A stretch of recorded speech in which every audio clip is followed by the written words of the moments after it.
नमस्कार. हवामान अंदाज या यूट्यूब चॅनेलवरती तुम्हा सर्वांचे पुन्हा एकदा स्वागत करतो. राज्यात आपल्याला चांगला पाऊस काल झाल्याचं पाहायला मिळालेलं आहे, तरी बरेच भाग सुटलेले आहेत. आज देखील मुसळधार पाऊस, काही ठिकाणी अतिशय मुसळधार स्वरूपाचा पाऊस देखील आपल्याला पाहायला मिळू शकतो. संपूर्ण अपडेट पाहणार आहोत. त्यापूर्वी चॅनलवर नवीन असाल चॅनल सबस्क्राईब करा, नोटिफिकेशन बेलला ऑलवरती टाका. खूप सारे जण व्हिडिओ पाहतात परंतु सबस्क्राईब करत नाहीत. सबस्क्राईब केले की रोजची रोज हवामानाचे अपडेट याच चॅनलवरती पाहायला मिळत असते. तर चला पाहूयात आता सविस्तर अंदाज. आज पाऊस पडणारा पहिला जिल्हा आहे बीड. नांदेड या ठिकाणी देखील काल पाऊस झालेला आहे. काही भाग जरी सुटलेले असतील तरी आज बऱ्याच भागात पावसाची हजेरी लागणार आहे.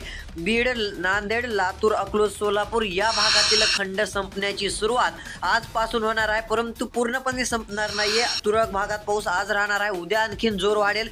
बीड, अकलूज, सोलापूर, सांगली, विजयपूर पर्यंत, तसेच इकडे कोल्हापूरच्या बऱ्याच भागात मध्यम ते जोरदार पाऊस आपल्याला पाहायला मिळेल. राहिलेला इकडला भाग पाहू शकता. आता पुसद, वाशिम, हिंगोली, जिंतूरचा भाग असेल, सेलू, पाथरी, परभणी, बसमत, माजलगाव, गेवराईचा भाग असेल, धाराशिव असेल, लातूर, नांदेडच्या भागात मध्यम ते जोरदार पाऊस, यवतमाळ, कारंजाचा भाग असेल, या भागात देखील मध्यम ते काही ठिकाणी जोरदार पावसाची शक्यता आहे. चंद्रपूर, नागपूरपर्यंत चांगली तीव्रता ही पावसाची आपल्याला पाहायला मिळू शकते. मध्यम ते काही ठिकाणी जोरदार असा पाऊस पाहायला मिळू शकतो. तसेच इकडे पाथर्डी, भागूर, घोडेगावचा भाग असेल, कडाचा भाग असेल, जामखेड, राळेगाव, कर्जत, करमाळापर्यंत पावसाळी वातावरण चांगले राहणार आहे. अहिल्यादेवीनगरच्या पूर्वेकडील भागात आज पावसाची तीव्रता ही चांगली आपल्याला पाहायला मिळू शकते. तसेच नाशिकच्या जवळ स्थानिक वातावरण निर्माण होऊन मध्यम पाऊस पाहायला मिळू शकतो. इगतपुरी, जुन्नर, खेड, खोपोलीपर्यंत स्थानिक वातावरणाची शक्यता आहे. तर रात्री उशिरापर्यंत देखील वातावरण सोलापूरच्या बऱ्याच भागात, इंदापूर, अफजलपूर, जतच्या बऱ्याच भागात पाहायला मिळेल. तसेच राहिलेला भाग म्हणजे